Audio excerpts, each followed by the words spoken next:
বন্ধুরা নমস্কার, আমি ডাক্তার জয়ন্ত বাইন, প্লাস্টিক এবং কসমেটিক সার্জন। আমরা এই ভাইয়ের হেয়ার ট্রান্সপ্লান্ট করেছিলাম 4 মাস আগে এবং আমরা 4 মাস পরে এই ভাই দেখাতে এসেছেন। আমরা দেখতে পাচ্ছি খুব সুন্দর রেজাল্ট ওনার এসছে, যদিও সবে 4 মাসের হয়েছে, তো এখনও মোটামুটি 4 থেকে 5 মাস লাগবে আমরা ফাইনাল একটা রেজাল্ট বলতে পারবো। তবে উনি যেহেতু দেখা করতে এসেছেন, আপনাদেরকে একটুখানি আমরা ওনার রেজাল্টটা 4 মাসের মাথায় কেমন দেখাচ্ছে সেটা একটুখানি দেখিয়ে নেব। তো আমরা এই ভাইয়ের এই ফ্রন্টাল যে এরিয়াটা রয়েছে, এই এরিয়াটায় কিন্তু ওনার হেয়ার খালি হয়ে গেছিলো। এই ফ্রন্টাল এরিয়াতে হেয়ার ট্রান্সপ্লান্ট করেছি, সেই সঙ্গে মাথার মাঝখানের দিকেও আমরা দিয়েছিলাম। তো পাশের ছবিতে আপনারা দেখতে পাচ্ছেন সার্জারির আগে কেমন ছিল এবং মার্কিং করার পরে কেমন রয়েছে সেটাও আপনারা দেখতে পাচ্ছেন। এবং তার সঙ্গে আমরা এই রেজাল্টটাকে কিন্তু আপনাকে পাশাপাশি আপনাদেরকে দেখাচ্ছি 4 মাস পরের। তো আমরা ওনার দাড়ির থেকে 640টা ফলিক্যাল নিয়েছিলাম এবং মাথার পেছন থেকে 1000 ফলিক্যাল নিয়ে টোটাল এখানে 1600 ফলিক্যালস মতো আমরা সামনের এরিয়াতে ট্রান্সপ্লান্ট করেছিলাম এবং বাকি যে ফলিক্যালগুলো ছিল, বাকি 1200 ফলিক্যাল আমরা মাথার পেছনে দিয়েছিলাম। তো সব মিলিয়ে আমাদের হেয়ার ট্রান্সপ্লান্টটা হয়েছে। তো ফ্রন্টাল এরিয়াতে যেহেতু আমরা দাড়ির চুল এবং মাথার চুল মিশিয়ে এই ফ্রন্টাল এরিয়াটাকে রিকনস্ট্রাকশন করেছি, সেই জন্য ফ্রন্টাল এরিয়াতে এত সুন্দর এসছে। আর একটা ব্যাপার হচ্ছে, দাড়ির চুলগুলো কিন্তু পোস্ট হেয়ার ট্রান্সপ্লান্ট শেডিং কম হয়, ফলে দাড়ির চুল কম পড়েছে এবং দাড়ির চুলের গ্রোথটাও তাড়াতাড়ি হয়। সেই জন্য 4 মাসের মাথাতেই কিন্তু আমরা এত সুন্দর গ্রোথ পাচ্ছি। তবে এটাই কিন্তু ফাইনাল গ্রোথ নয়, ফাইনাল রেজাল্ট আস্তে আস্তে 8 থেকে 9 মাস মতো সময় লাগবে এবং এই জায়গাটার আরও সুন্দর লাগবে, আরও উন্নতি হবে বলে আমরা বিশ্বাস করি। তো দাড়ির ডোনার এরিয়া কেমন লাগবে সেটা নিয়ে আমাদের অনেকের মনে প্রশ্ন থাকে যে দাড়ি থেকে যদি চুল নিয়ে নেওয়া হয় কেমন হবে। আমরা কিন্তু মুখের থেকে চুল নেইনি, আমরা ওনার থুতনি থেকে গলা এই অংশের মাঝখান থেকে আমরা চুলটা নিয়েছিলাম। দেখুন উনি শেভিং করেছেন, এইখানটায় দাড়ি রয়েছে, কোথাও কিছু মনে হচ্ছে না যে এখান থেকে কোনো ফলিক্যাল নেওয়া হয়েছে, অথচ আমরা এখান থেকে 640টা ফলিক্যাল তুলেছি। ইভেন আমি বলতে পারি এখান থেকে আরও আমরা 800 ফলিক্যাল যদি কখনও দরকার পড়ে, এখান থেকে আরও 800 ফলিক্যালও তোলা যাবে, ততটা অপটিক্যাল ডেন্সিটি কিন্তু রয়েছে। তো এটা দাড়ির ডোনার এরিয়া। দাড়ির ডোনার এরিয়া নিয়ে যাদের মনে প্রশ্ন আছে বা সন্দেহ আছে, তারা কিন্তু দেখে বুঝতে পারবেন কোনো অসুবিধে বা কোনো রকম চেঞ্জেস কিন্তু এই জায়গাটাতে মনে হচ্ছে না। এবারে আমরা ওনার পেছনে যে ডোনার এরিয়াটা, সেই ডোনার এরিয়াটা আমরা একবার দেখিয়ে দেবো। এই চুলগুলো দেখুন, এই ভাই স্বাভাবিকভাবে বড় বড় চুল রেখেছেন এবং মাথার এই জায়গাটা উনি ছেটে দিয়েছেন, স্টাইল করেছেন। অথচ দেখুন কোথাও আপনার মনে হবে না, সব জায়গাতে কিন্তু একই রকম লাগছে। এখান থেকে কখনোই আপনি বুঝতে পারবেন না যে এখান থেকে 1800 ফলিক্যাল মতো আমরা তুলে নিয়েছি।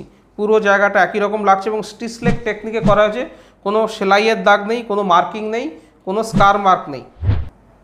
সো ফ্রেন্ডস, আপনারা দেখতে পাচ্ছেন 4 মাসের মাথায় কত সুন্দর রেজাল্ট এসছে।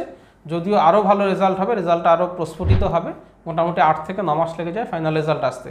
এত সুন্দর রেজাল্ট আসার কারণ, তার কারণ আমরা সামনের দিকটা দাড়ি দিয়ে করেছি এবং অবভিয়াসলি এই ভাইকে আমরা যা যা ইনস্ট্রাকশানস দিয়েছি, প্রতিটা ইনস্ট্রাকশানস কিন্তু উনি ফলো করেছেন। উনি স্মোকিং করেন না, ওনার অন্য কোনো বাজে হ্যাবিট নেই বা তামাকের অন্য কোনো প্রোডাক্ট উনি নেন না এবং অন্যান্য যে ওষুধপত্র আমরা বলেছিলাম নিতে, উনি কন্টিনিউয়াসলি নিচ্ছেন। সেই জন্য এত সুন্দর রেজাল্ট এত তাড়াতাড়ি পাওয়া গেছে। তো এবারে একটা দুটো প্রশ্ন আমি ওনাকে করব, আর 2-3টি প্রশ্ন ডেফিনেটলি উনি করবেন। তো প্রথম প্রশ্নটাই আমাকে আমার ভাইয়ের কাছে থাকবে, সেটা হচ্ছে ডোনার এরিয়া নিয়ে। আমরা তো দাড়ি থেকে 640টা মতো নিয়েছিলাম, তো দাড়ি থেকে যখন আপনাকে নেব, আপনার কি মনে হচ্ছিল? দাড়ি দেখতে খারাপ লাগবে সেরকম কিছু মনে হচ্ছিল না? প্রথম দিন তো যেদিন নেওয়া হচ্ছিল, তো দেখার পর আমি মোবাইলে ক্যামেরা দিয়ে দেখতেছি, তো লাল লাল ডট ডট ডট খারাপ লাগলো দেখতে। খুব প্রথম দিন খুবই খারাপ লাগছিল, আমি ভয়ও পেয়েছি না, মানে এরকম যে দাগ থেকে যায় এরকম কিছু ব্যাপার একটা খুব ফেজের মধ্যে না, খুব খারাপ লাগে। তো এখন মাসখানেক পরে এটা অনেকটা কমপ্লিট হয়ে গেছে, তো এখন পুরোপুরি কমপ্লিট। এখন কিছু মনে হচ্ছে এখান থেকে দাড়ি নিয়েছি বা কোনো মার্ক বা স্কার? এখন এখানে কোনো দাগও দেখা যায় না, কোনো একদম ন্যাচারাল যেরকম ছিল আগে সেরকম। অ্যাকচুয়ালি দেখুন, আপনারই বডির হেয়ার, বিভিন্ন পার্টের হেয়ার, দাড়ির হোক, মাথার চুল হোক, বুক থেকে হোক, অ্যাক্সিলা থেকে হোক, সেটাকে আমরা ট্রান্সপ্লান্ট করব। তো আমরা দাড়ির চুলগুলো এই কারণেই, কারণ দাড়ির চুল খুব মোটা থাকে, দাড়ির চুলের ওপর হরমোনের কোনো এফেক্ট নেই এবং দাড়ির চুলের গ্রোথটা ভালো হয়। এই 3টে কারণ, দাড়ির চুলের কোনো হরমোনের এফেক্ট নেই, দাড়ির চুলের গ্রোথ খুব ভালো এবং দাড়ির চুলগুলো মোটা মোটা হয়। ফলে সামনে যখন আমরা ফ্রন্টাল এরিয়াতে দাড়ির চুল এবং নর্মাল চুল নিয়ে 50-50 রেশিওতে ট্রান্সপ্লান্ট করছি বা 50-40 বা 50-70 রেশিওতে ট্রান্সপ্লান্ট করছি, রেজাল্টটা খুব ভালো হয় এবং রেজাল্টটা তাড়াতাড়ি আসে, যেটা এই ভাইয়ের ক্ষেত্রে আমরা দেখতে পাচ্ছি। 4 মাসের মধ্যে এরকম রেজাল্ট কিন্তু ইউজুয়ালি দেখা যায় না, এটা পসিবল হয়েছে দাড়ির থেকে ফলিক্যাল নেওয়ার কারণে।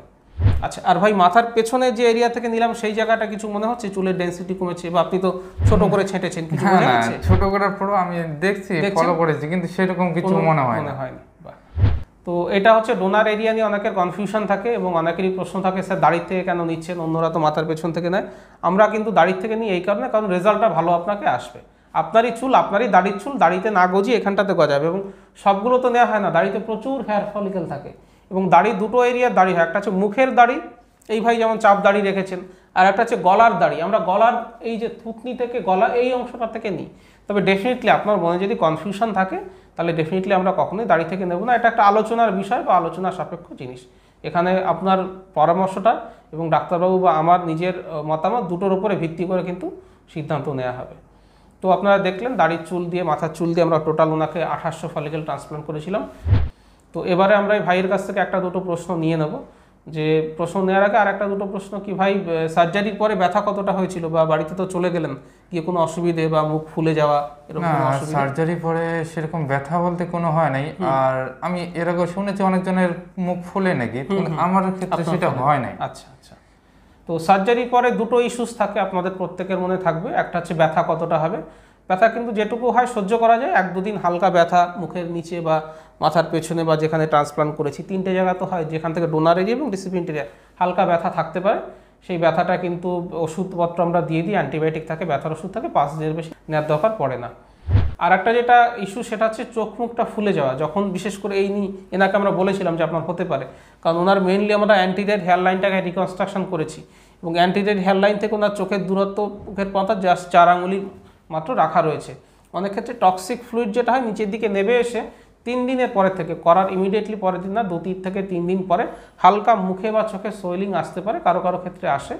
সেটা আসলে পরে ভয়ের কিছু নেই, 1-2 ছোট্ট ওষুধ রয়েছে, মাসাজ রয়েছে, সেটা আমরা বলে দিই। কিন্তু এই ভাইয়ের ক্ষেত্রে সেই জিনিসটা হয়নি, কিন্তু এটাও আমরা পেশেন্টদেরকে বলে রাখি যে এরকম একটা হালকা চোখে ফোলাভাব আসতে পারে। এই দুটো ব্যাপার গেল। এবারে আমরা ভাইয়ের কাছ থেকে কিছু প্রশ্ন নিয়ে নেব। ভাই আপনার কোনো কমেন্ট বা কোশ্চেন্স ফার্দার যদি আপনার কিছু মনে হচ্ছে কিছু জিজ্ঞেস করে দিই।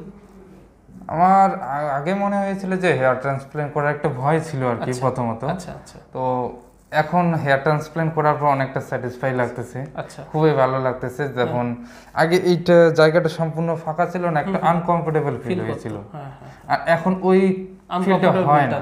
এখন একটু বেটার লাগে, মানে আগের থেকে অনেক বেটার লাগে। আচ্ছা আচ্ছা।